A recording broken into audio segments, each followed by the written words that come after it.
Important points of church going. Philip Larkin की कविता church going आधुनिक समाज में धर्म और चर्च की भूमिका को दर्शाती है।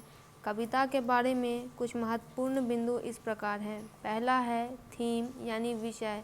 कविता आस्था, संदेह और धार्मिक संस्थाओं के महत्व के विषयों की खोज करती है। लार्किन समकालीन जीवन में चर्च की घटती भूमिका की जांच करते हैं और सवाल करते हैं कि धर्मनिरपेक्ष दुनिया में चर्चों का क्या होगा। दूसरा है स्ट्रक्चर यानी संरचना। कविता मुक्त छंद में लिखी गई है यानी फ्री वर्स में लिखी गई है, जिसमें 7 छंद हैं, जिनमें से प्रत्येक में 9 पंक्तियां हैं। सख्त तुकबंदी योजना या मीटर की कमी कवि के चिंतनशील और अनिश्चित स्वर को दर्शाती है। तीसरा है कल्पना। लार्किन चर्च और उसके आसपास के वातावरण का वर्णन करने के लिए विशद कल्पना का उपयोग करते हैं। कविता वक्ता की एक खाली चर्च की आकस्मिक यात्रा से शुरू होती है, जहां वह व्याख्यान, बाइबिल और वेदी जैसे विभिन्न विवरणों को देखता है। चौथा है स्वर यानी टोन। कविता का स्वर आकस्मिक उदासीनता से चिंतनशील चिंतन में बदल जाता है। शुरू में वक्ता चर्च के महत्व को खारिज करता हुआ प्रतीत होता है, लेकिन जैसे जैसे कविता आगे बढ़ती है वह अधिक आत्मनिरीक्षण करने लगता है और ऐसे संस्थानों के अस्थायी महत्व को स्वीकार करता है। पांचवा है आयरनी यानी विडंबना।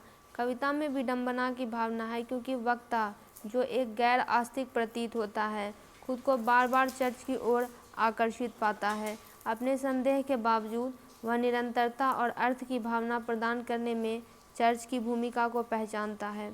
छठा है प्रतीकवाद यानी सिंबलिज्म। चर्च परंपरा, इतिहास और समुदाय की सामूहिक स्मृति का प्रतीक है।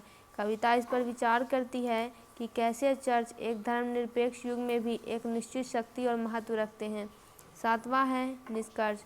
अंतिम छंदों में वक्ता स्वीकार करता है कि चर्चों का हमेशा दौरा किया जाएगा और उनका मूल्यांकन किया जाएगा, भले ही वे अब धार्मिक पूजा के लिए केंद्रीय ना हो। वे अतीत से जुड़ाव और मानवीय स्थिति पर चिंतन के लिए एक स्थान का प्रतिनिधित्व करते हैं।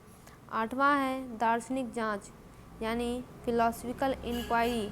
कविता तेजी से धर्मनिरपेक्ष दुनिया में धार्मिक संस्थाओं के उद्देश्य और अनुष्ठानों और चिंतन के स्थानों की मानवीय आवश्यकता के बारे में सवाल उठाती है।